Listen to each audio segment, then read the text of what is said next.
with so much excitement and a virtual clapping ovation, please welcome the President of Association of City Managers in Nigeria, ACMAN, Town Planner Goswill Onukwajo Musa, for his opening remark. Distinguished guests, ladies and gentlemen, with great pleasure and a profound sense of responsibility, I welcome you all to the first Capacity Development Workshop for professionals of the built environment, organized by Association of City Managers in Nigeria. Our theme, Professional Work Ethics and Sustainability Practice, is both timely and relevant as we shape the physical and social landscapes of our cities. The decisions we make and the practices we adopt have far-reaching impacts on the quality of life of inhabitants of our cities. Ethical conduct is a cornerstone of professional integrity, fostering trust and accountability in our interactions. Sustainability, on the other hand, ensures that the development we champion today does not compromise the ability of the future generations to meet their own needs. This workshop is therefore designed to equip us with knowledge and strategies to integrate these principles into our daily activities and practices. I extend my heartfelt gratitude to our esteemed speakers for their invaluable contributions they will be making today. Your expertise and dedication are instrumental to the success of this event today. I also express my sincere appreciation to our participants for joining us today. Your presence and active engagement are vital to the success of this event. In closing, let us remember that the strength of our cities lies not only in the buildings we construct, but in the values we uphold and the legacies we leave behind. Let us strive to build not just for today, but for a better, more ethical and sustainable future. Thank you all, and I wish you all a productive and inspiring workshop today. My name is Goswill Onukwajo Musa. I am the President, Association of City Managers in Nigeria. Thank you very much. Thank you, Mr. President, for that wonderful opening remark. Joined our first speaker, Ifeyinwa Chime. She is the founder of the Positive Professional Training Company in Nigeria, where she offers businesses and organizational transformational digital literacy on training on building highly effective teams.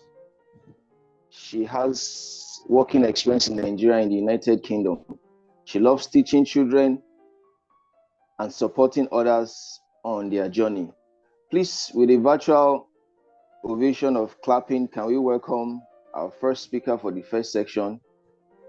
You're welcome, our first speaker.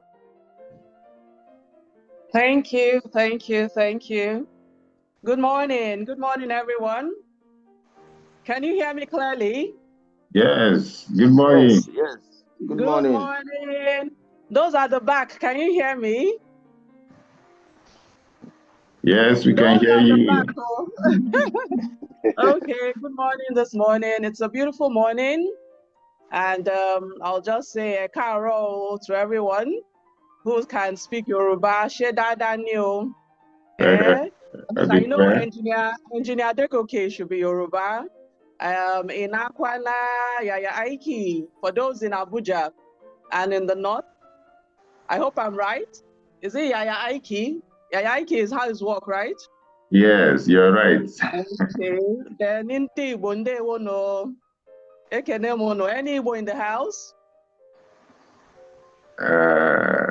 Nobody. Okay, so nobody. Okay, one Nigeria Kwenu. Right. Kwenu. Okay. So I'm so happy to be here. I'm excited to be here, and Yes, I think my profile has been read out. So one thing is I grew up in Lagos. So yes, I speak a little Yoruba. Then I lived and worked in Abuja for a while. And I think I visited Kaduna and I don't know, I think just Kaduna, but I lived in Abuja for some years. And then I've been living and working in the East for the last I think 14 years, 15 years, 15 years. So the East, Port Harcourt, Enugu, Anambra, Ebonyi. So traversing all those states. So yes, I think I'm Nigerian in terms of the language and where I've lived. So I've lived north, south, and west, right? So it's good to be here. And I hope we'll have insightful discussions whilst we're here. So the challenge we're talking about workplace ethics is that, people are like, ethics, which one is this one? Oh, so I want us to talk. We're not going to look at slides today. I want us, to have these insightful discussions, because one thing is, over the years, having worked in Nigeria and the United Kingdom, I found myself, in top performing organizations. So I wouldn't say it was designed, it just happened that way.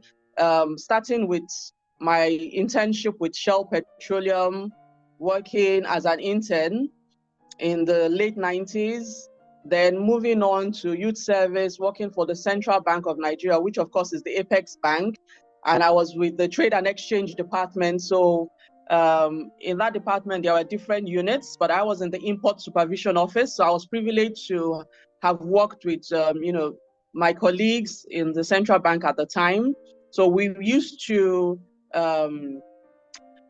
cross-check pre-shipment inspection agents, the invoices they send. So all their, the Form M value, all those things, we used to check them for, for quality and for accuracy, because they were paid based on, what they, inspected. So there were 4 at the time, I think Cotecna, Bureau Veritas, and, 2 others. So, and then moving on to Intercontinental Bank. Intercontinental Bank at the time had a training school in Apapa. So it was really rigorous training, I think for 1 month. They really taught us, what it meant to be a banker. I don't know whether they do those trainings anymore. So this capacity development workshop is really good, because I understand this is the first one, right? Yes, this is the first one. yes. But we plan to have it every quarter. Yes. That it's very important to have it every quarter, so that people can be able to talk about things in the industry for your industry and all. And like your I think is a motto says that you are promoting equitable, livable, and sustainable cities in Nigeria. So it's very important that everyone is on board to know what it means to promote equitable, livable, and sustainable cities in Nigeria. So having that experience with Intercontinental Bank, it really helped me. It really helped shape my, my career trajectory, because then I knew that, okay, I had started with one of the best. I think Intercontinental Bank was about the best at the time, not just pay-wise, but, in terms of integrity. In fact, the watchword at the time for us internally was integrity begins with I. So of course, integrity begins with the letter I, but it also means that, it begins with me. So integrity starts with, myself first. So it was very important. At that time, when I was in banking in Intercontinental Bank, there were no ATMs. And there were very few branches. It wasn't like now that, there's so many branches everywhere. I was working in Abuja at the time. There were only 2 branches, Wuse Market branch and what we used to call the cadastral branch. It was just opposite National War College in Abuja. I haven't been to Abuja in years, so I don't really know. But then cadastral, it was the area around National War College. So that was where the Intercontinental Bank branch was, the main branch. And then the Wuse branch was just on Herbert Macaulay, Wuse Zone 3, just near the market. So for those of us who are in Abuja, possibly you will know what I'm talking about. So I was in Wuse branch, working in a market branch. It means that, one had to shine one's eye to be able to, because a lot of people used to come in to the branch, marketers, people coming from the north that want to go and sell in Wuse branch, dropping their money. And this was not the time of high currencies. I think the highest currency then was 200, right? So it was a lot of work. Then moving on to the UK, I worked with Vodafone and then with the Halifax Bank of Scotland mortgages. So I was in intermediary sales center. We used to work with intermediaries for those who wanted to get the first mortgage and then those who wanted to further advance on their mortgages. Then coming back to Nigeria, I worked with Owando. So that was a different ball game altogether. Working with Owando, that really stretched me. It really, really stretched me. So it will be great to share some of those experiences. I know that different sectors, it's not the same as yourselves, because you all are professionals, town planners, urban planners, architects, surveyors, and then possibly some engineers as well, construction engineers in your industry. And that's what makes up the Association of City Managers, right? You're all city managers. So today, we're not going to, like I said, we're not going to look at slides. We just want to share what's important about workplace professionalism, what's important about workplace ethics. So when people talk about ethics, some people are like shy away from the topic. Yes, it's a challenging topic because it's talking about the moral compass. Moral compass, I train ethics side by side with etiquette, because ethics is what's morally right. Then etiquette is what's socially acceptable for you as an official, for you as a professional, for you in the public space. So ethics, some people could have the etiquette. They come out in public, they speak well, they do what's socially acceptable, people look at them.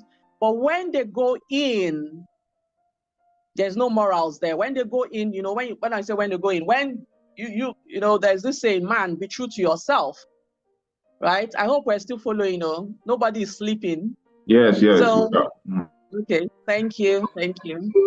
So when you go into yourself, I remember one of the trainers at Intercontinental Bank said to us that, what is that? Thank you, Mr. Kehinde Oshegoni. Right, okay, so it's when one of the trainers told us, who is that one person that you would hurt the most if your picture was put in a newspaper publication, a disclaimer saying that this person committed a fraud? Who is that person that you would hurt the most? Is it your mother? Is it your father? Is it your child? Is it your wife? Is it your husband? Who is that person that, their heart will bleed to say, so this person can do this kind of thing, So they wanted us to have that at the back of our minds, that, what you could be thinking you could get away with a lot of things, but at a point in one's life, somebody could just be caught up in something. And that's why ethical dilemmas are there. Somebody could be caught up in something that will blow up. And then before you know it, the person's name is all over, the person's name is in the papers. There's this disclaimer, this person did so. Mr. A is this, Mr. A is that. Sadly, in our part of the world, I say sadly because we see these ethical lapses all the time. We hear of buildings collapsing.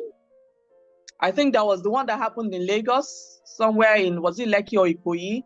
And sadly, I understand the person that was building, or the developer or the owner of the building, also died, I don't know the names, but something like that. That happened like last year or 2 years back.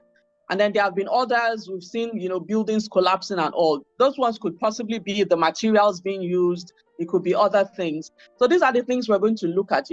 Why is it important to be ethical in business? Why is it important to be ethical in your profession as city managers, as people trying to promote equitable, livable, and sustainable cities in Nigeria? So it's important because, you have a duty of public safety as city managers, right? Your decisions have a significant impact on public safety, the environment, and even project budgets. So that's one thing with making a decision. There's always a cost to it. It's not just about one person. That's why integrity begins with yourself. Whatever decision you make, there's that ripple effect. It could affect your family. It could affect your workplace. It could affect the environment. You know, so many people. There's that ripple effect. So it's not just about you. Presently in Nigeria, there's a lot of people that, you know, have thrown caution to the winds, and it's not just Nigeria. There was I think a lady, a female billionaire in her late 60s.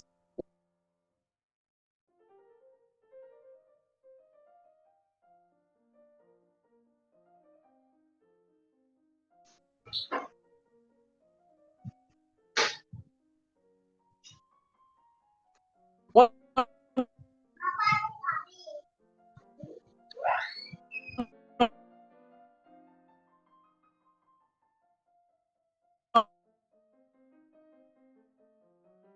of the Asian countries going.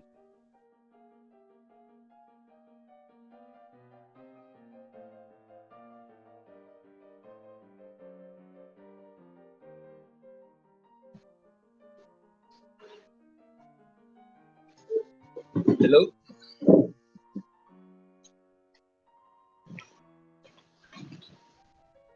Oh, I believe we just lost our speaker.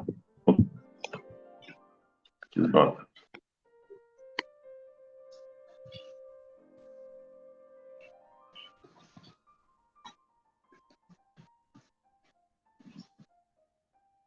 I think We can't hear you yet, ma. she has mistakenly muted her. You are We muted, ma. can't hear you. Okay, can you hear me now? Yes, loud and clear. Yes, we can. Okay, great. Okay, so I just checked my phone now. I was talking about a billionaire lady in Vietnam, right? She was arrested for fraud, one of the biggest frauds in the country. So she had done it, you know, and she was going to be sentenced to I think maybe death or something. She was going to have a death sentence or so or thereabout. So the thing with ethics is that it's not clear cut. Okay, thank you, Mr. Jonam. So the thing with etiquette is, etiquette, like I said, is socially acceptable. What you can do, you know, you can smile, you can show that you can work well with others. But ethics is more of principles, more of values, and it's important that we have these discussions over and over and over again, because it's not a one size fits all, but there are general principles that are acceptable all over the world for professionals and even for personal living. So we look at some of those principles, why it's important, you know, to have this strong workplace ethics. Like we said, it's essential for your profession because you are seeking to promote equitable, livable, and sustainable cities. And of course, every part of Nigeria, because now we're talking about your association in Nigeria, every part of Nigeria has cities, and every city requires, you know, that the urban planners, the town planners, the structural engineers, the surveyors are all involved in building these cities that we can live in, right? We can live in. So we're looking at, you know, your organization possibly before everyone becomes a member should have, you know, the basics, right? There should be licenses, there should be certifications that are, you know, somebody will not just come. It's not the kind of industry where you fake it, right? You can't just come and fake it that, okay, even though there are times when we see things like there's been a fake doctor. Maybe somebody went to university to study medicine and maybe dropped out at 4th year or 5th year, and then the person starts claiming doctor. Maybe the person goes to one remote area and starts claiming they're a doctor, and then it's maybe after a lot of things have happened and people, you know, go out and find out. We even find out that there are some, you know, fake hospitals or quack hospitals, quack doctors, you know, especially the people that do maternities. They go and claim that, you know, they can they open one hospital somewhere and possibly the person doesn't have a license to be a medical doctor. But with your organization, one of the key things that you should ensure is that your members are licensed to actually practice, whether as town planners or as surveyors, as part of the built environment profession. So it's important that you demonstrate competence and honesty, you maintain proficiency. So for you possibly have different workplaces. Not you possibly, you definitely have different workplaces, right? The association is what brings you together, but you have different workplaces. And we're looking at what's important. So as part of your credibility as an association for city managers, you have to ensure that your members have the appropriate licenses and certifications to actually perform well in the industry. And then you have these quarterly capacity development workshops that will enable your members, to continue to maintain proficiency, because it's very important. Architects, surveyors, engineers, you need to continuously update your knowledge of the industry, update your knowledge of what is required in building these societies, in building these cities, in building these, towns that we all live in. So it needs continuous education, professionalism, and staying current with industry standards. So that's one thing with your organization. Of course, at the onset, you must have a code of conduct. Very, very important. Code of conduct, so that everybody knows what is acceptable and what is not.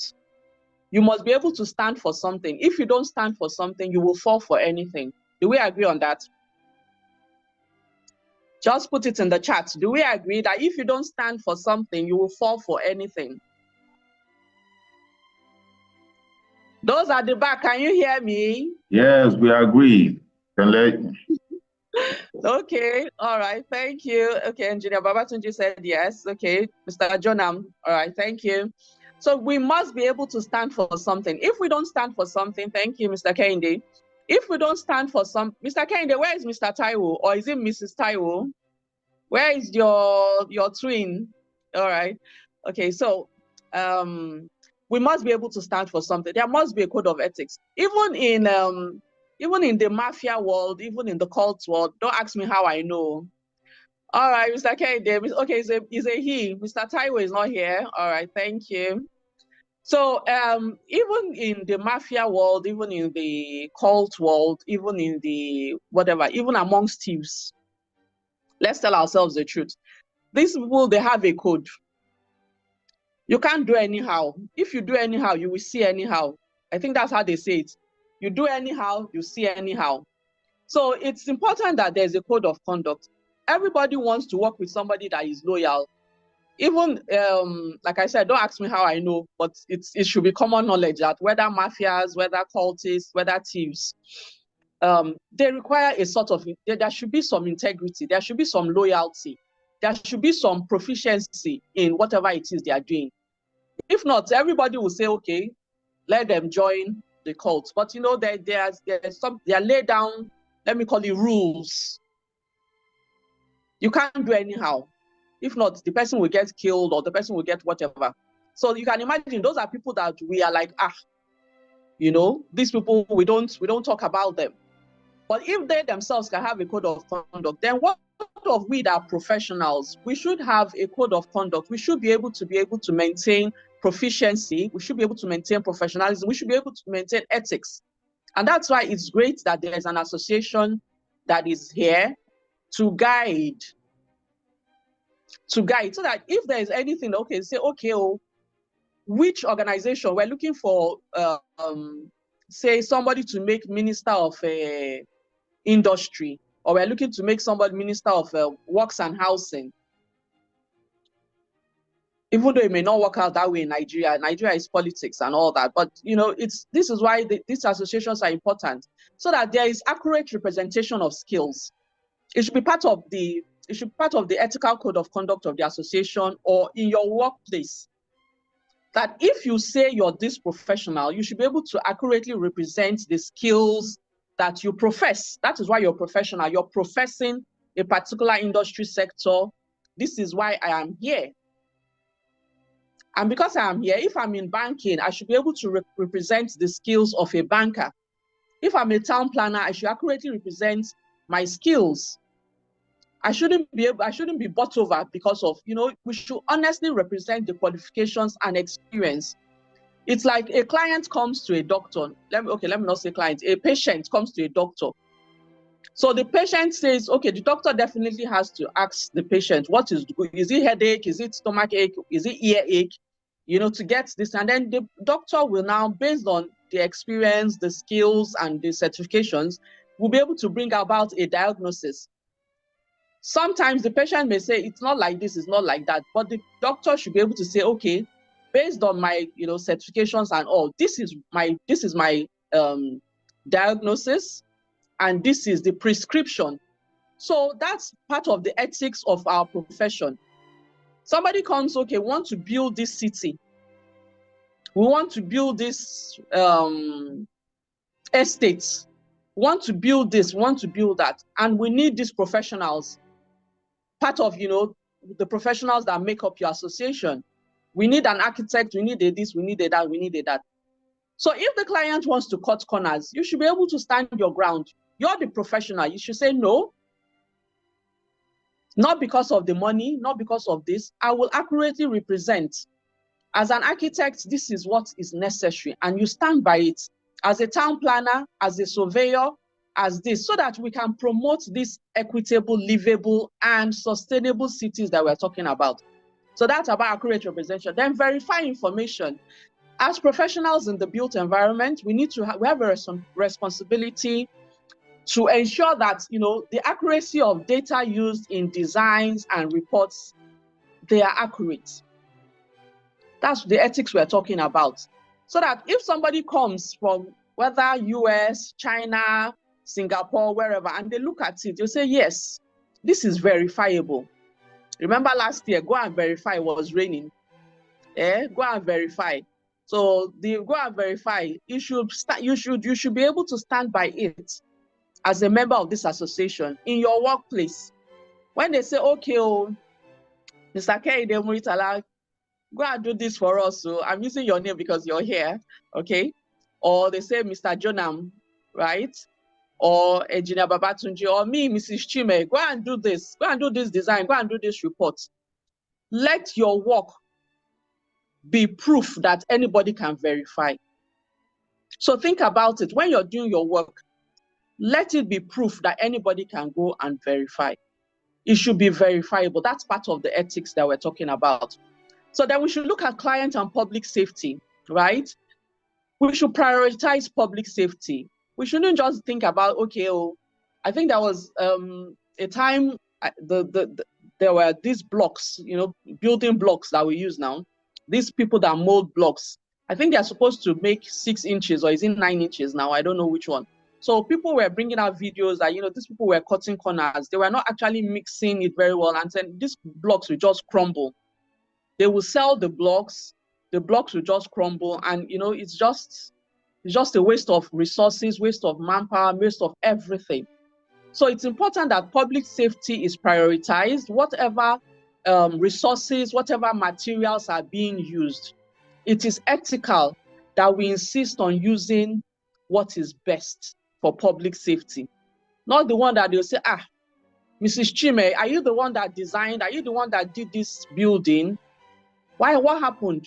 Under 6 months, the building don't collapse. So waiting happen. Prioritize public safety. We should be honest in our communication, whether as architects, whether surveyors, whether engineers.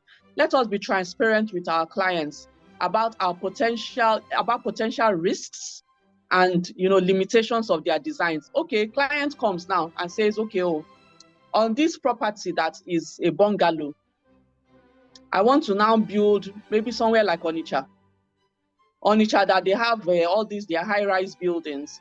So they now come, they say, okay, this building, somehow it was built as a bungalow, maybe in the 70s.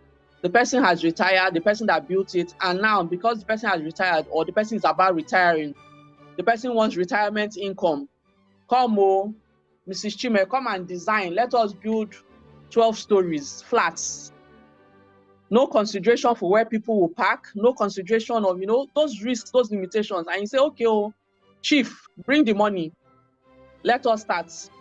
You know, so those are the things. You have to be honest in your communication. Say, oh, this wouldn't work.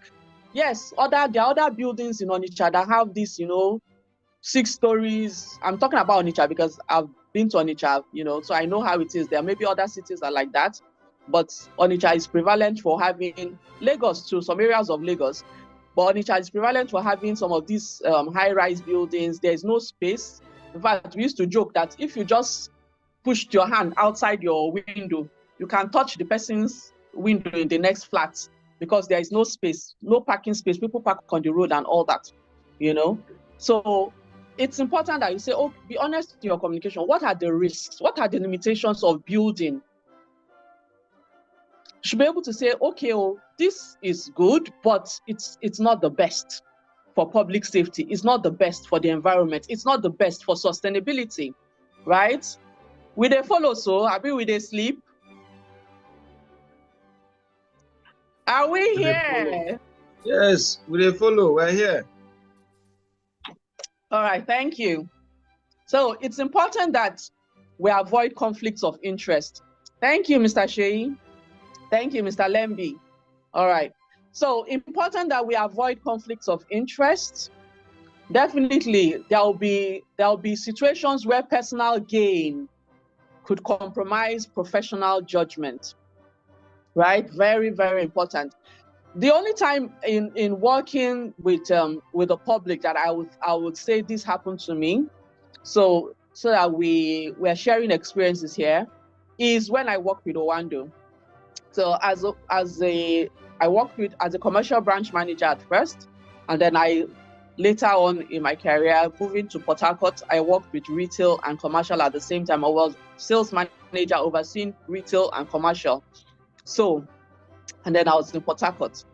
Some of the big guys in Port Harcourt with their stations, with their Owando stations, some of them just had the Owando signage.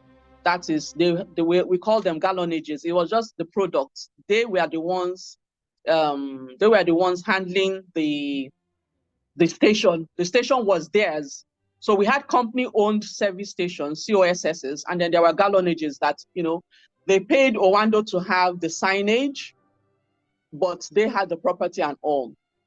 So in those instances, some of them will be like, okay, oh, madam, bring your product, bring Owando product, but we will sell what we want to sell. But company says whether there should be a price list.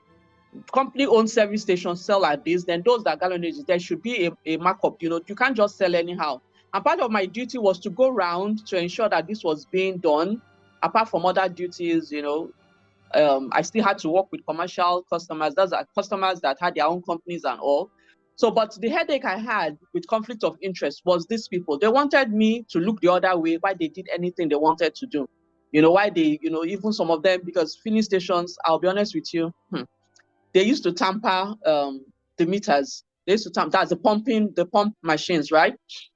So those conflict of interest, they will say, oh, madam, will name your price, you know, and all that. But as a professional, knowing that this is what is at stake, I said, no, we cannot do this. I cannot. My first interest is as an employee. And of course, with Owando, we had, it was very professional. We had code of conduct trainings and all that. And then we also had what we called, sorry, I'm trying to remember now. It's been how many years I left now? It's declaration of gifts. There was a declaration of gifts policy. So it's important that there are policies that are put in place. So every staff knows that if there is a gift given to you, you know, some of these people, they will come, they'll say, madam, we want to give you a gift, or want you to do this. Say, no, please, we have a declaration of gifts policy. What is the gift for, right? You can declare it, you can tell if you can openly declare it to my employers that you want to give gifts to me, no problem. But don't come and give me personal gift, because there could be a comma. You know, once you receive that kind of gift and you know that there is that interest, it's not somebody, you know, it's not my husband giving me gift or my father or my mother, you know. giving me gift. That one is different. I don't need to declare that one, you know. But when you know that it's somebody in your line of work, and that person will possibly compromise on quality, on standards and all, then there's comma there. You say, okay, Ogam, if I'm going to take this gift, I'm going to declare it that you are the one giving me this gift, and know that there will be no preferential treatment. So you're not going to give me this gift, and then tomorrow you now start telling me, but I gave you something. How, when, where? So it's important that, you know, you avoid conflicts of interest, those situations where you could compromise on your ethics, you could compromise on your professional standards. So of course, we know that part of the ethics, you need to respect your colleagues, treat colleagues with respect, even when there are disagreements. Another place is Owando. I had some colleagues that I couldn't, of course, as a manager, I couldn't do everything on my own, but there were so many things that I had to do on my own, like getting clients to pay, getting reconciliations, booking the orders. So order management, right? Conflict of interest. No, definitely, you definitely respect your colleagues, but then there are some times when, like logistics now, for instance, it was when I was the first 3 years, I worked with Owando for 7 years. The first 3 years, I was in Enugu. I didn't know what was happening. I was in Enugu, Anambra, Ebonyi, covering those states. It was when I was covering Port Harcourt, that's Rivers, Bayelsa, Enugu, Anambra, Ebonyi. I was covering those 5 states. And I lived in Port Harcourt, that I knew what it was. There was a day I went to One. One is the terminal in Rivers State, right? So there's the One terminal, there's the LMA refinery, and they're all on that One road. You know that sometimes some trucks will be on that road for 2 days, no movement, bad road. And sadly, I think sometime this year, I think it was in April or even May, there was an explosion on that One road, right? Does anybody remember seeing something like that in Rivers State? Anybody in Rivers State here? So there was that explosion,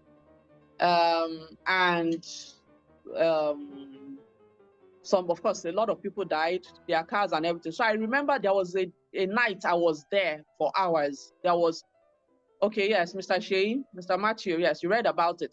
So there was this explosion and cars, people died. Okay, thank you, Mr. Annie. So it happened in March, yes. I know it was this year. I can't remember the month. It was recently. So I just remembered because it's, okay, thank you. Town planner Stewart, right? You're from Rivers State, yes. So the explosion, it just reminded me of my years in Port Harcourt when I lived and worked in Port Harcourt and actually being on that One road, you know, actually being on that One road.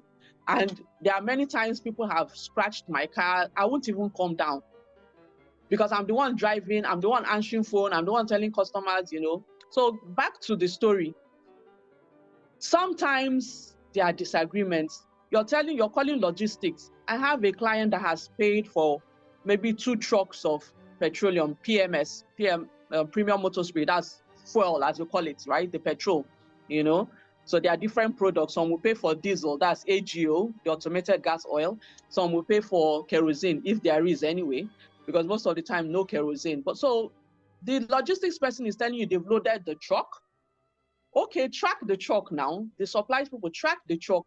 They're telling you, take the driver's number. I say, so I'll be the one to chase customer. I'll be the one as a marketing person. I'll get the sale.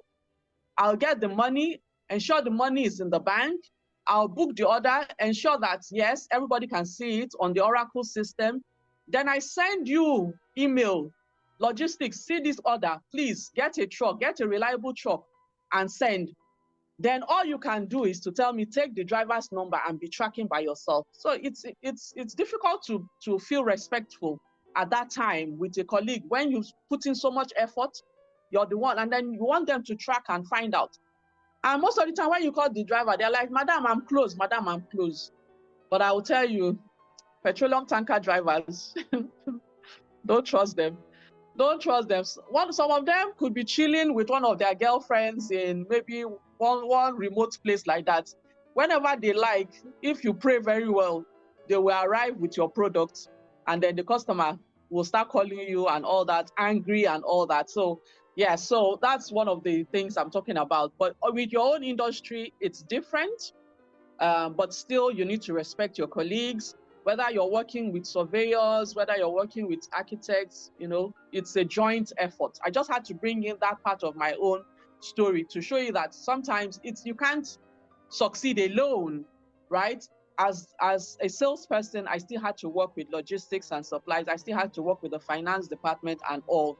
And sometimes your priority is not their priority. So sometimes as an architect, your priority is not the surveyor's priority. Sometimes it's not the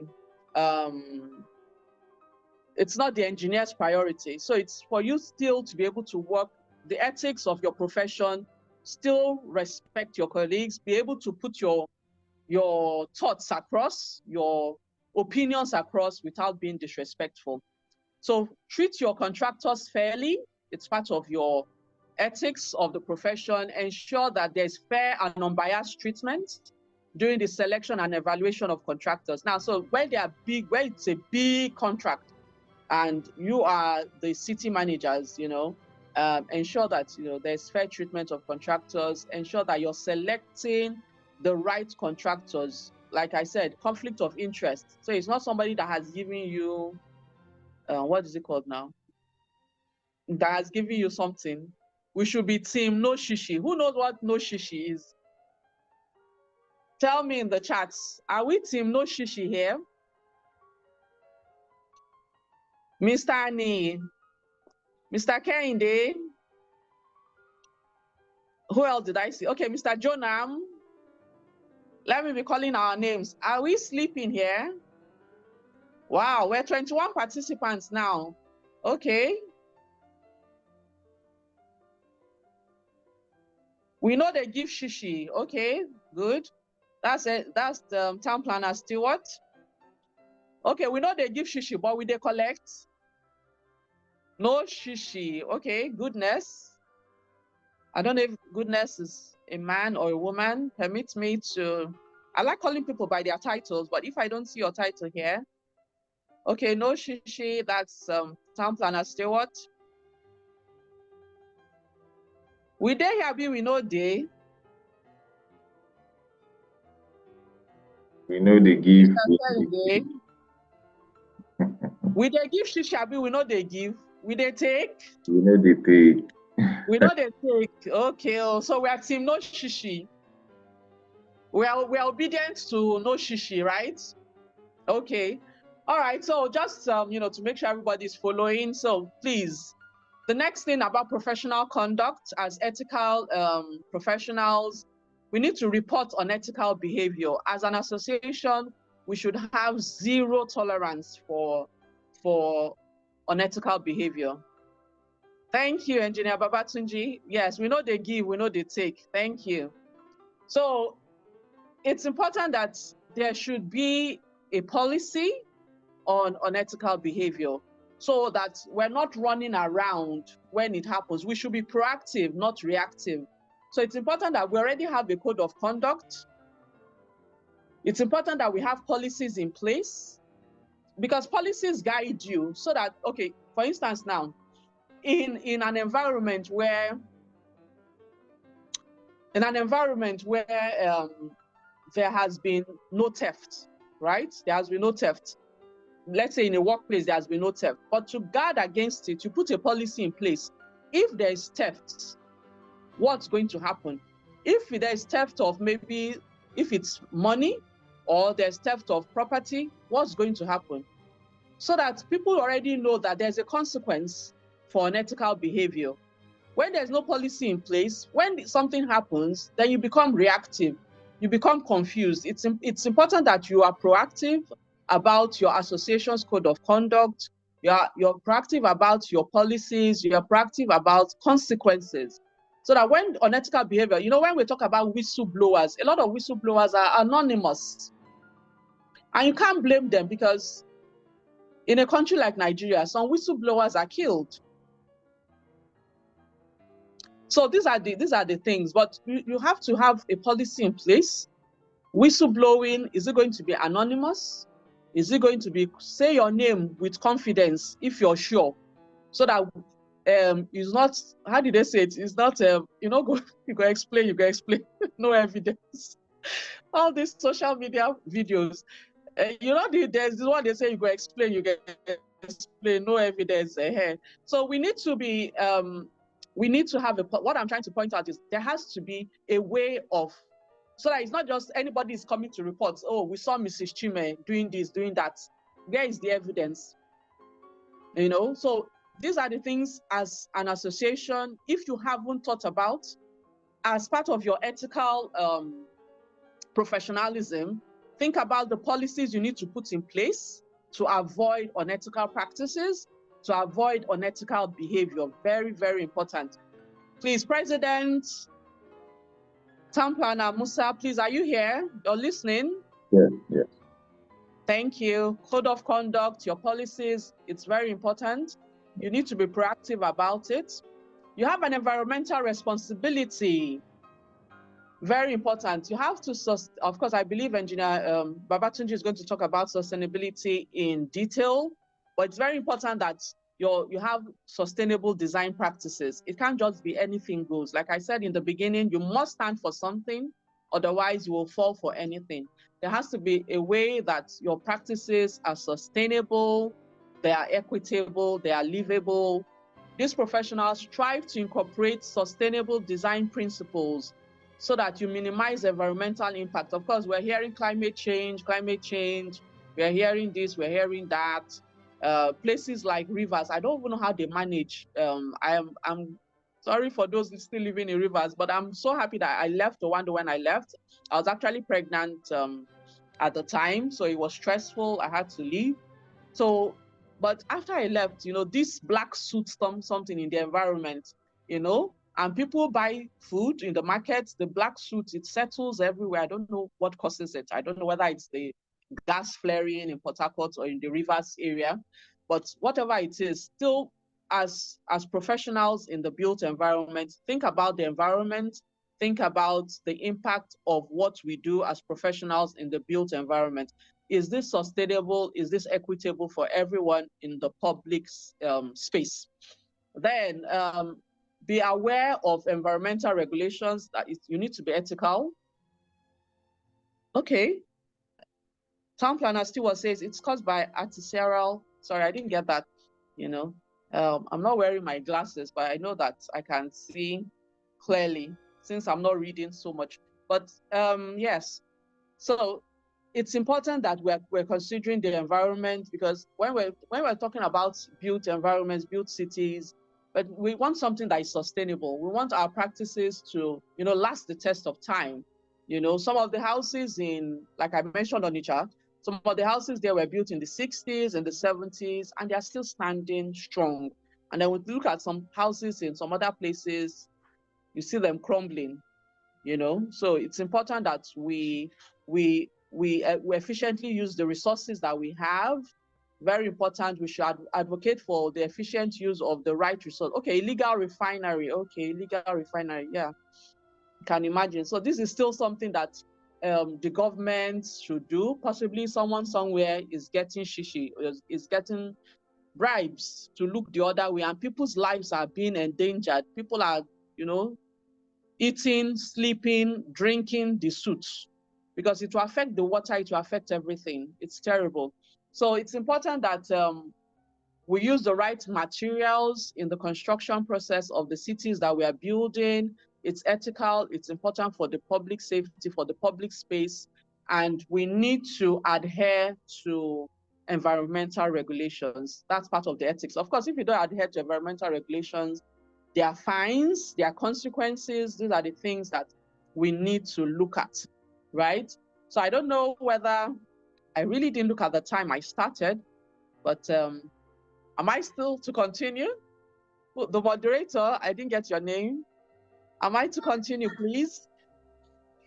Yes, you have less than 10 minutes, ma. Okay, so possibly we'll use those 10 minutes to have questions.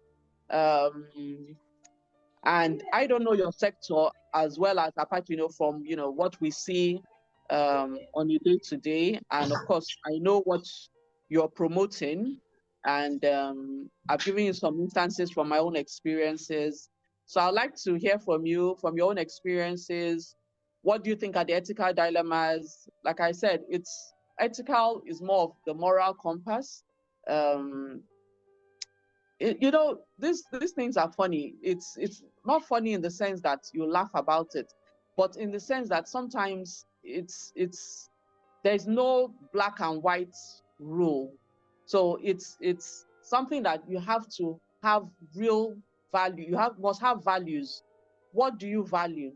And that's why I remember that training that we had, even though that was more than 20 years ago. The person said, who is that person that you wouldn't want to hurt? Who is that person that if they see your paper, if they see your name published in the newspaper, at that time, of course, that time there was no social media. I'm talking about 2002 or 2001, 2002, I think, January. We had our training January, February.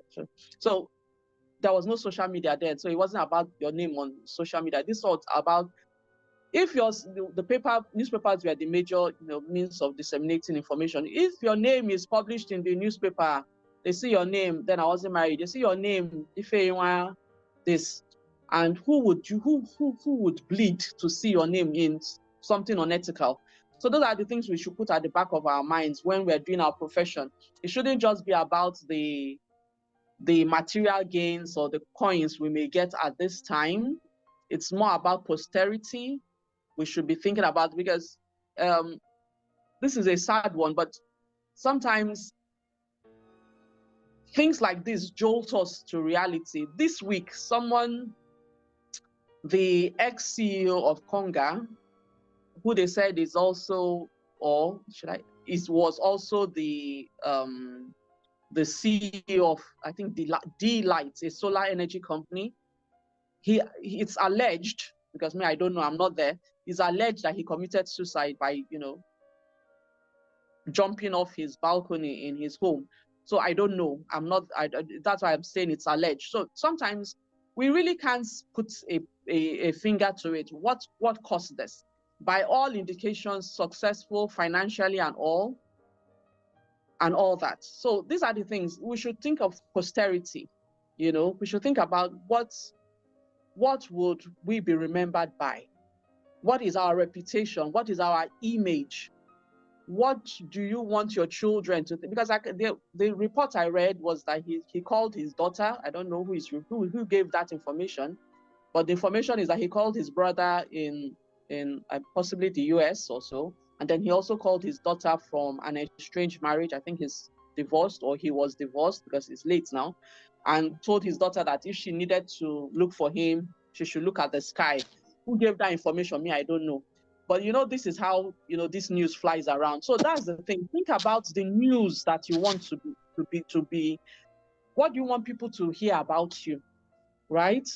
So when you're thinking of ethics, it should not just be about, oh, ethics is for the goodies, or like I used to say, what's your fear about ethics, about doing the right thing?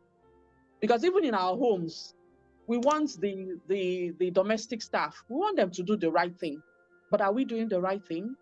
We want the person at the gates, whether in the workplace or in the house, to do the right thing. We want the person washing our car to wash the car well, to clean out the corners, to clean out the sand, to clean out this. You want the person that you're paying at the market not to cheat you. You want to go to the market and say, okay, I'm buying meat, I'm buying this kilo, and let it be enjoy your music. This one is ringing, Okay, I think it's Enyo. Enyo is I don't know if it's Enyo, how it's pronounced, whatever, but it's retail station, service station. They sell fuel. I think their tagline is a liter is a liter, something like that. So trying to say that if you buy a liter from us, it's actually a liter. I mentioned that some stations, when I worked with Owando, I know that some stations tamper with their meters. They tamper with the what's it called? They tamper with the pump, right? So think about your reputation. What do you want to be known by? What does ACMAN want to be known by? Association of City Managers in Nigeria. what legacy, what are you building for posterity, right? Yes, you're in the built environment, you're in the built industry, but what are you building as a legacy? What would people say you came out to achieve? Your tagline or your motto or your slogan of promoting livable, equitable, sustainable cities. Are you actually meeting up? Are you exceeding your expectations, or are you going below expectations, right? Okay, engineer, I'm sorry, town planner Stewart says, I can ascertain that of Enyo. Yes, a lot of people have testified that Enyo actually, their liter is a liter. Okay, so, Eshegonyo, what else? Nagode, Daluno. So I think we'll stop here and we will hear from everyone.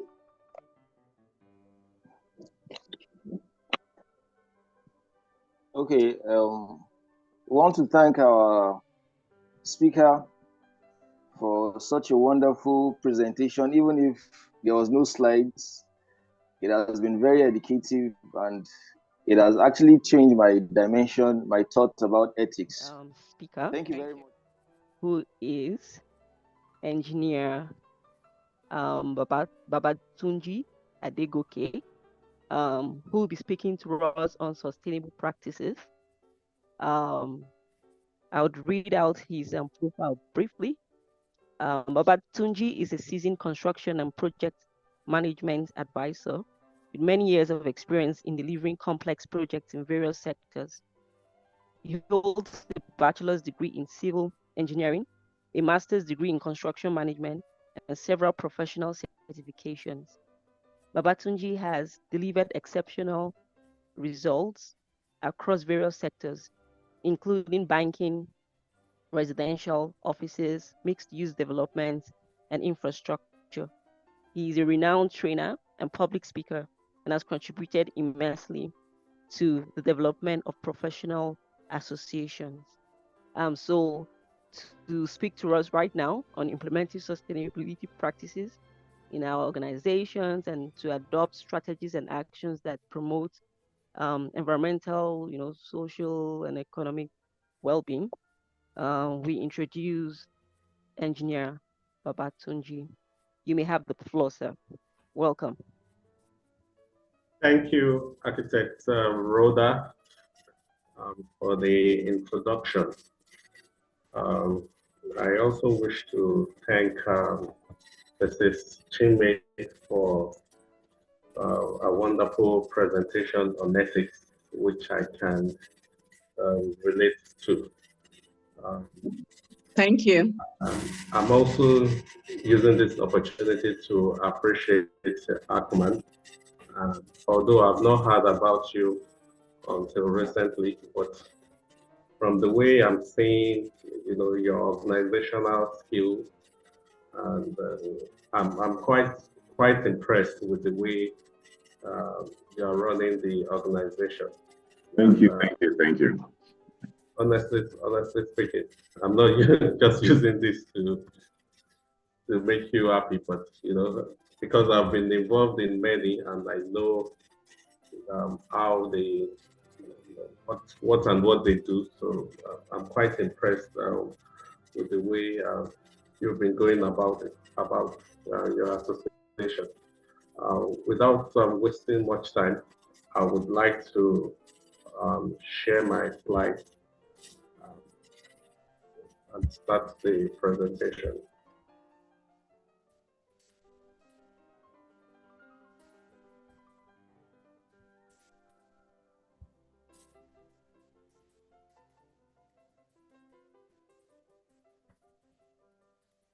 Kindly confirm if you can see my slide. Yes, we can see it. Thank you. Thank you. Yeah. So the topic broadly is professional workplace ethics and sustainability practice. And then Mrs. Chime has done very well with the lecture on the ethical aspect. And now we'll focus more on the sustainability practice aspects of the workshop. So my profile has been read before now, so I wouldn't waste much time talking about myself.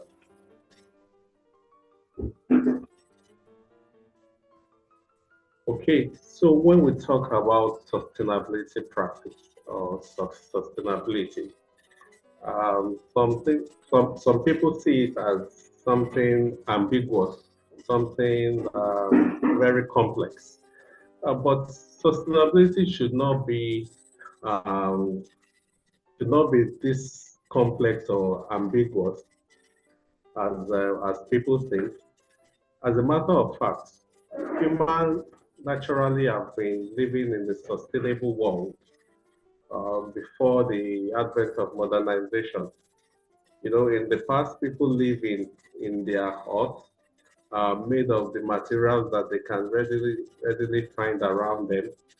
And you would observe that even those huts are cool. So they don't need any sophisticated gadgets such as fan or air conditioning system to cool their homes because the homes are not naturally cool.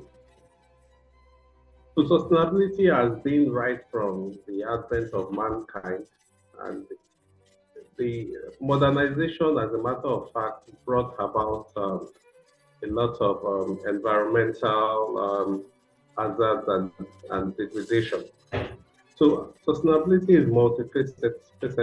It encompasses the environmental, social, and economic consideration, and it involves the responsible use of resources today without compromising the ability of the future generations to use those resources as well.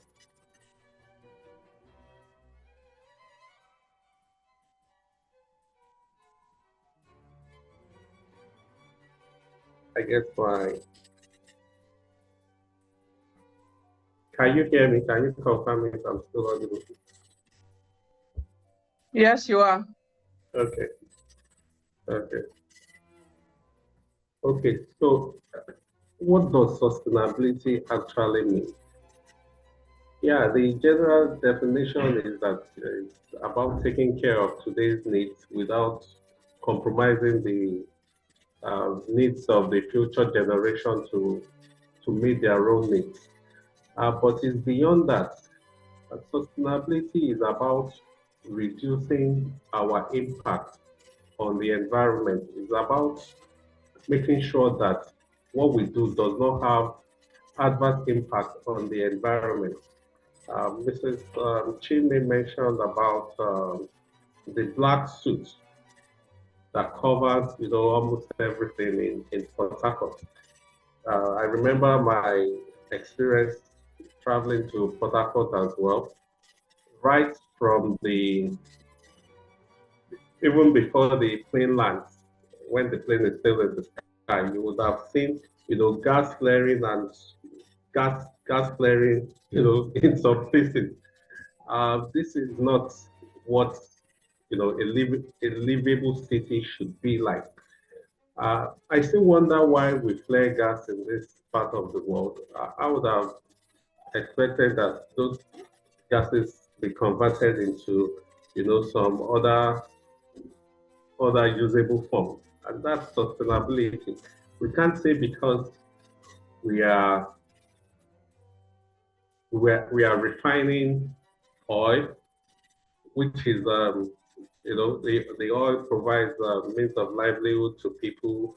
We use it to move around, use it for our cars. Industries use it to fuel their equipment. But we can't say because of that we should now cause damage to the environment. That shows that there's no balance between the social, economic, and environmental factors, which are the principles of sustainability. So sustainability is also about managing our resources efficiently to ensure that these resources have longevity and are available for future use. In there are some materials that are used for construction, for instance. Um, and we just, let me give you an example of in Lagos where dredging is a common activity. Sometimes the environmental impact assessment of these dredging activities are not carried out. But you just see people continue to dredge and dredge until, you know, they create another problem that leads to erosion. When they are doing this, they aren't considering the future. They are not considering the future generation.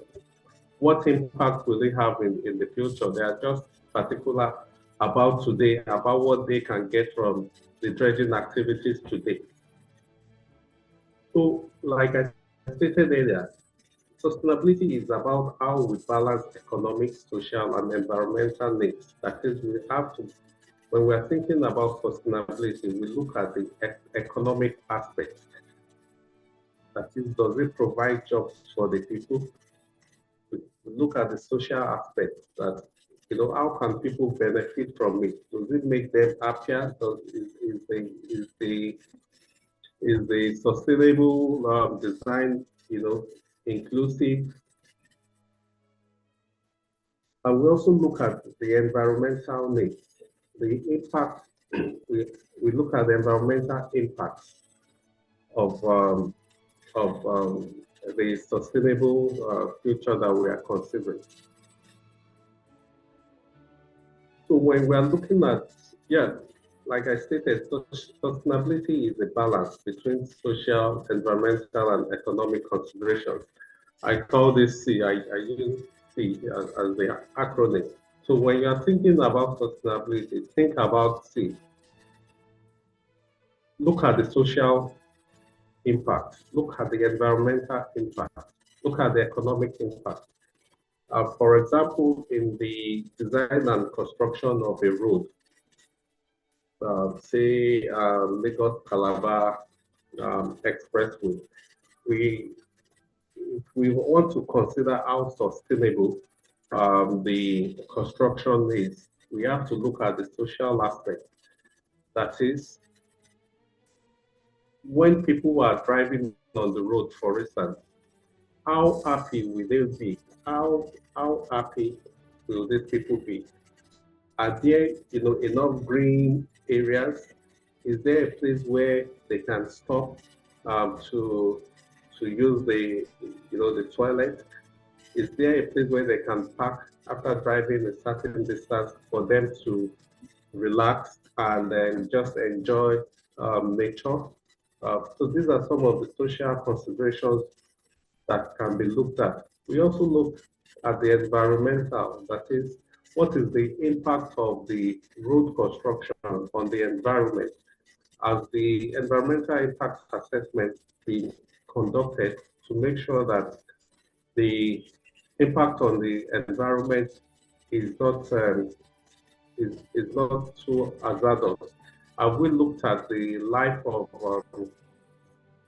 how the construction will impact the ocean around the road construction? Have we looked at how the clearing of the bushes will impact the wildlife? So that's for environmental. And economic factor, we look at, you know, how much jobs will this activity provide? How much economic activities will this road construction bring about to the states in which the road traverses? So striking the balance between these three factors will now determine how sustainable the design of construction would be. So sustainability is not just one-sided. It's not about looking at the environmental aspect alone, which many people look at. It's not about the environmental aspect alone. We'll also consider the social aspect and the economic aspect to strike a balance. So there are essentially three leading organizations that promote sustainability. We have the leadership in engineering and environmental design lead. We have the excellence in design for greater efficiency, EDGE. And we have the building research establishment environmental assessment method, GREEN. There have also been some other ones like the Green Building Council. We have the Green Building Council in Nigeria. So these are some of the leading organizations that that are providing the required leadership in sustainability.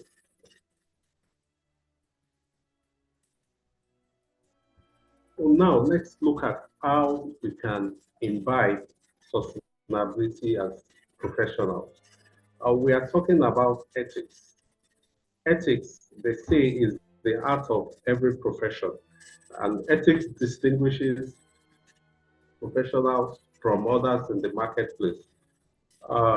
We have a lot of people that are as competent as we are, but they are not professionals because they don't belong to the required professional association. And as such, it cannot be said that they would be of good ethical conduct when they are performing their responsibilities. So sustainability itself is part of being ethical, because as professionals, we must ensure that we promote, inculcate, and imbibe sustainability in all that we've done. Mrs. Chime has mentioned something like that in her presentation, and I'm happy that even though she's not in the built environment, but she knows and values sustainability. So for us as professionals, how can we imbibe this sustainability? The first is for us to gain the basic knowledge. We have to have the basic knowledge and understanding of what sustainability is actually about. It is when we have this knowledge, that's when we can convince our colleagues, our friends, our associates, our clients on the importance of imbibing sustainability in their endeavors. There also has to be continued advocacy on sustainability. I've been doing that for some time now, and it's possible that's one of the reasons why I was discovered and called upon to talk on this topic. So as professionals, and because I mentioned that it's also part of it's also ethical for us to promote and imbibe sustainability, we should always advocate sustainability. So continued advocacy on sustainability is also one of the ways by which we can imbibe sustainability practice. Then again, we must also promote sustainability in our lifestyle. In our homes, in our offices, we must promote sustainability. How do we handle plastic bottles, for instance? Do we reuse them? Do we reuse? Do we recycle? Do we reduce? The 3 R's of waste management: reuse, reduce, and recycle. So we should, in our own lifestyle as well, promote some of these principles of sustainability. Why can't we, for instance, we use our plastic bottles more than once? It's a good thing, for instance, that the Lagos State government has banned the use of styrofoam, at least for serving food items. And I think federal government too has banned it in their offices. So these are some of the little ways by which we can promote sustainability in our lifestyle.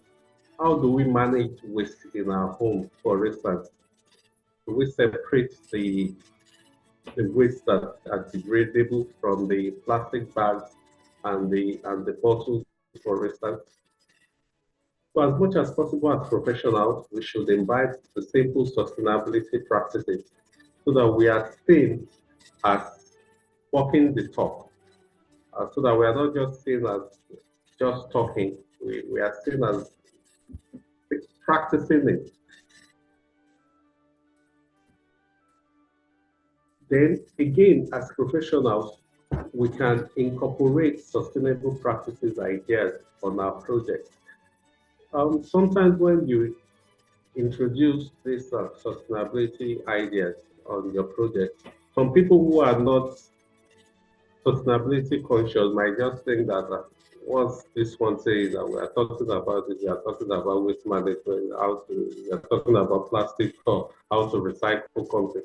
You know, it sounds funny to them, but we must continue to communicate the benefits of, of incorporating sustainability on our project, no matter how little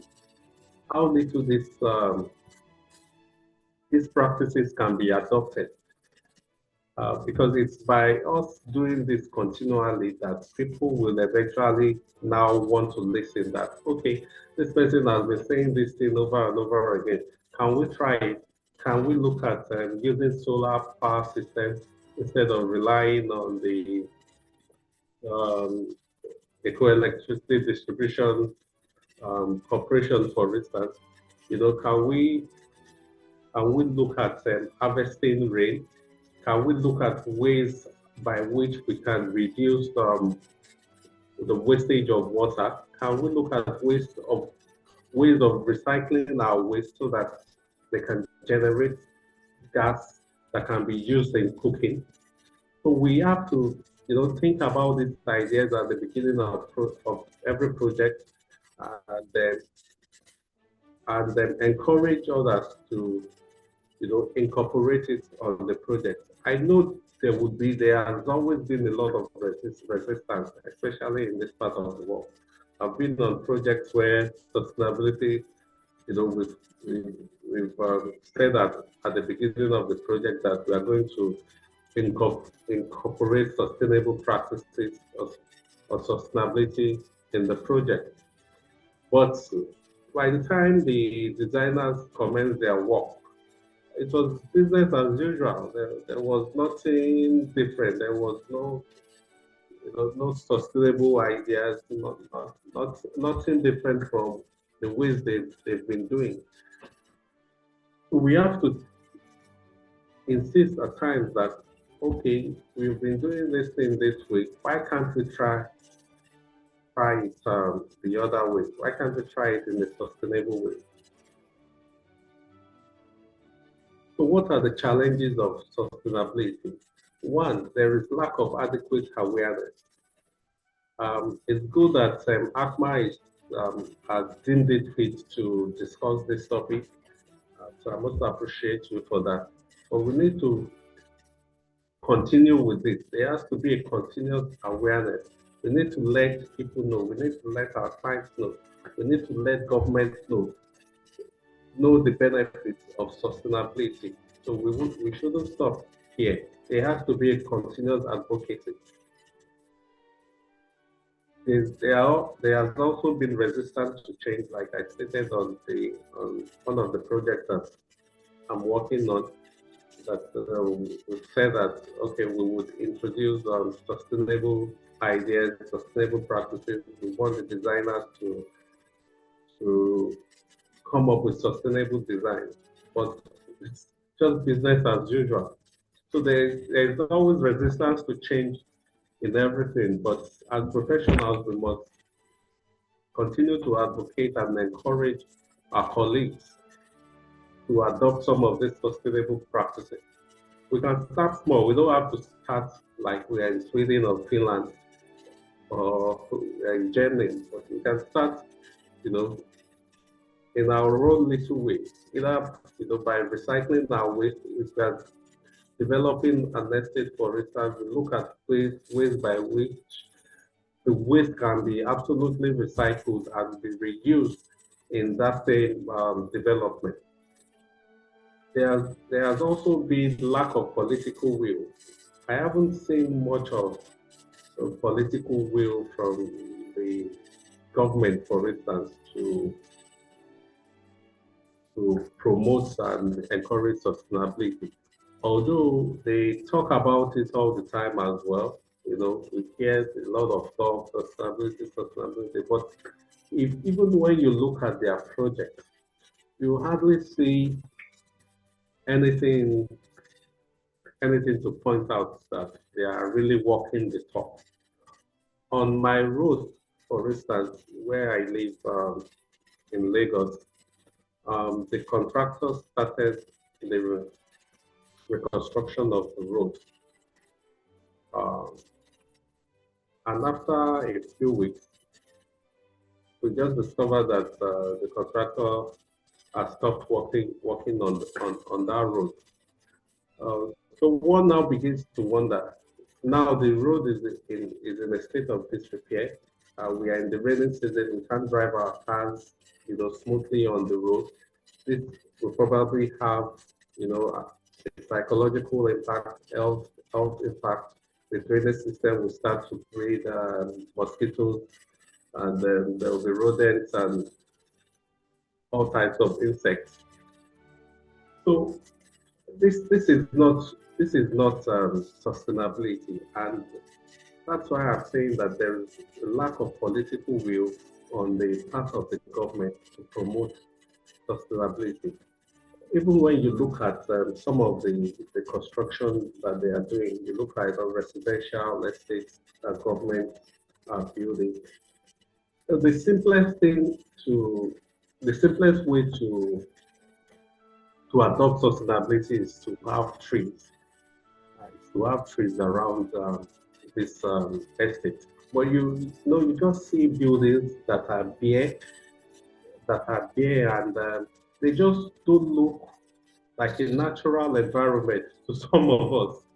Just see the building and they call it, to them it's beautiful, but to some of us it's not. Because one, you've distorted the natural environment, which you haven't replaced. So there's this lack of political will on the part of the government. There is also inadequate laws to promote sustainability. Take, for instance, if new developments are coming up for road construction, for instance, if a contractor clears and cuts all the trees along that route, there has to be laws to ensure that there is a replacement for the distortion of the natural environment, But I haven't seen such laws. And even the laws that are existing, like the planning laws, I know that in Lagos State, in the development of estate, you are supposed to reserve about 10% of the total development as green areas. The question to ask is that, are these being implemented? Are these laws being enforced? I live in a government estate. I can't find any green area in this estate. There is no green area. Instead, people just, developers come around, clear their plot of land. In 6 months, their buildings come up. So we are replacing the natural habitat with what some people would call a concrete jungle. And like I stated when I started the presentation, man was born to live in the natural environment.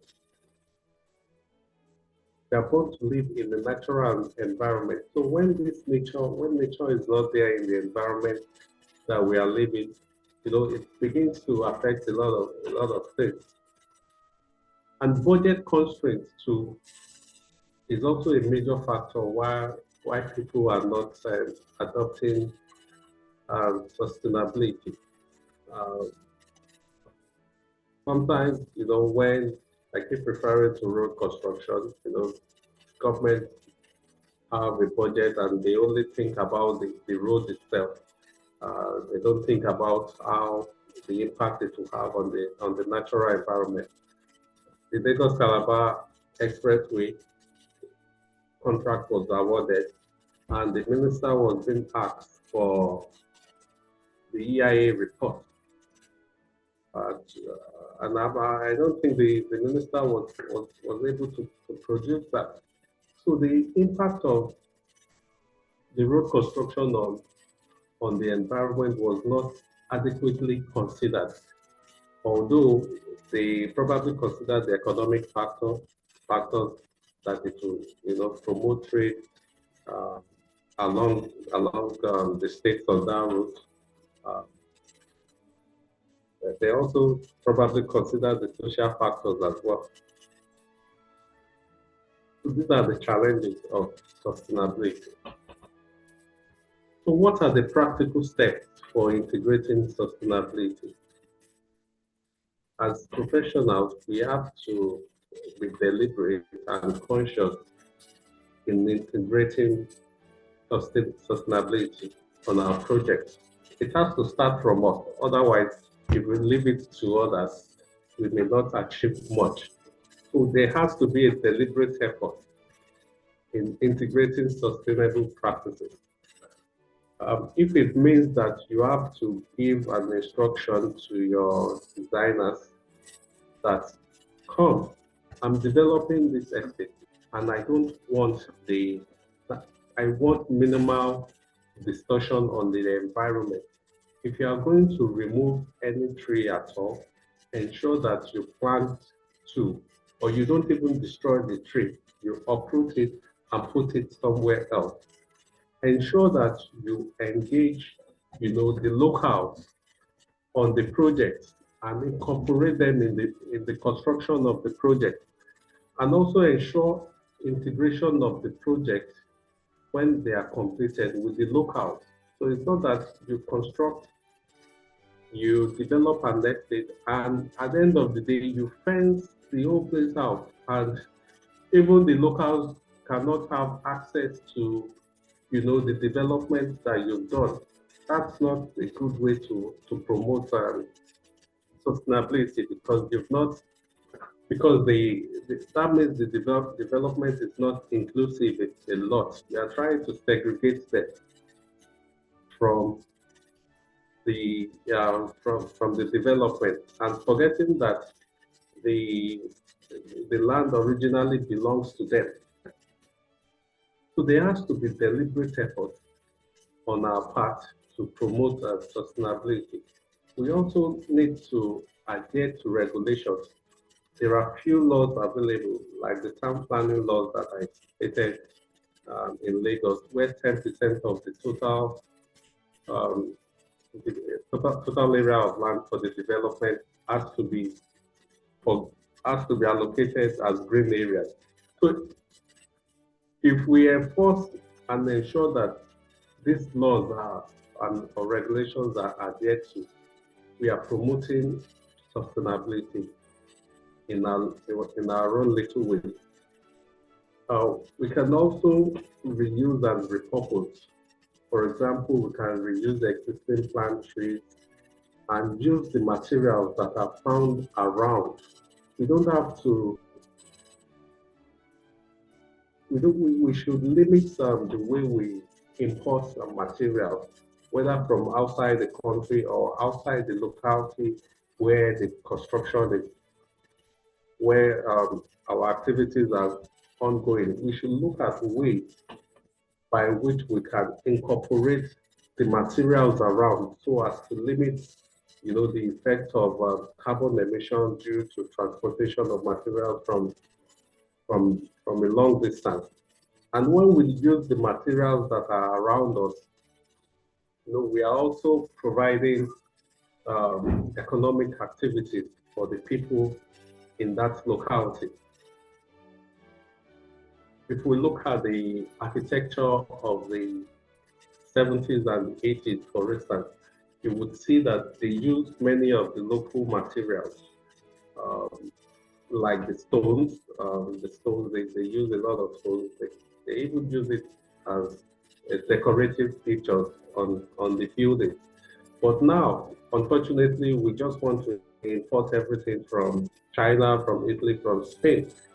It shouldn't be like that, because when we import, we are providing more of those economic means for the people over there, and only little will come to us here in Nigeria. So we should look at ways of, using the materials, using the labor that we can find locally. There has been a number of trends in a number of sustainability trends in the built environment.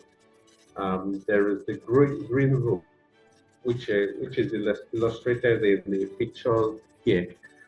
The green roof are roofs that allow for green vegetation on top of the building, and they actually look beautiful.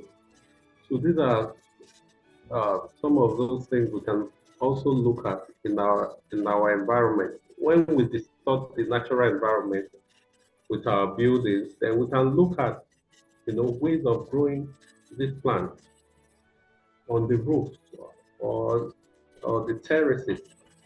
We can make a conscious effort to have this design. There could be resistance, but when we continually advocate and advise our clients to adopt designs like this, then we would all live in a better society. There's also green concrete. Green concrete does not necessarily mean that the concrete is green. But green concrete means that we reuse some materials like concrete. For example, when a building is demolished, the concrete can still be crushed and be reused to make new concrete. It can be used as an aggregate. Instead of using granite, the concrete can be used as an aggregate. I actually worked on this on my BSc project, where we used recycled aggregate. We used recycled aggregate, that is broken concrete, for casting a beam. And we discovered that the beam was almost as strong as using fresh aggregate. It was almost as strong as using fresh granite. So some of these materials can be reused instead of just using them as landfills. We can reuse the concrete, we can reuse glass to make concrete, we can use slags to make concrete. There is also bamboo in Thailand. Thailand has used bamboo a lot for their design. And bamboo is seen as a sustainable material because it grows on its own and it grows really fast. So if you see this, looking at this picture, for instance, you will see beautiful designs made with bamboo. So these are some of the things we should try and incorporate on our project. We also have bamboos in Nigeria, and we have some other materials that we can develop as well. So instead of using concrete all the time, we can use some of these materials as well.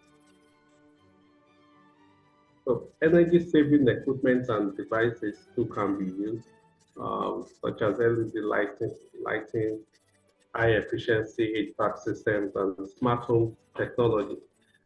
All of this promotes sustainability in the built environment. So I want us to have a look at this case study, which is a real estate company is undertaking an ambitious project to develop a sustainable city in the suburbs of Abuja. I believe we have a number of us in Abuja. So they aim to incorporate innovative and eco-friendly features to shape the future of urban living. So the question is, what are the sustainable ideas that can be incorporated into the project? I have listed some of those ideas here, and I would like us to also put some of the ideas that we have in the chat box. For example, I've looked at the use of renewable energy to power the city. So we can consider the use of solar, wind, or geothermal energy sources to power the city instead of using the conventional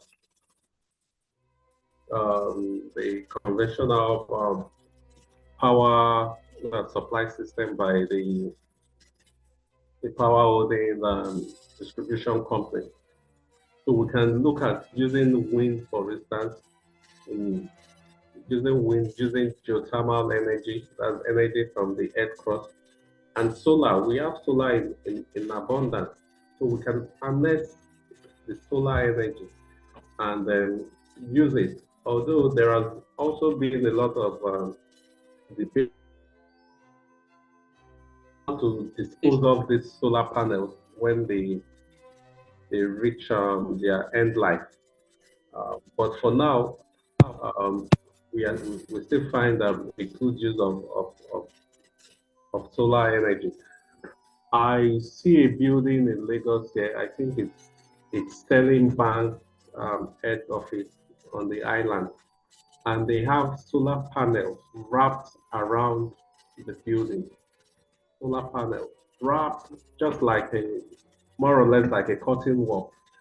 It's very appealing aesthetically, and I'm sure it's also provided, with power supply.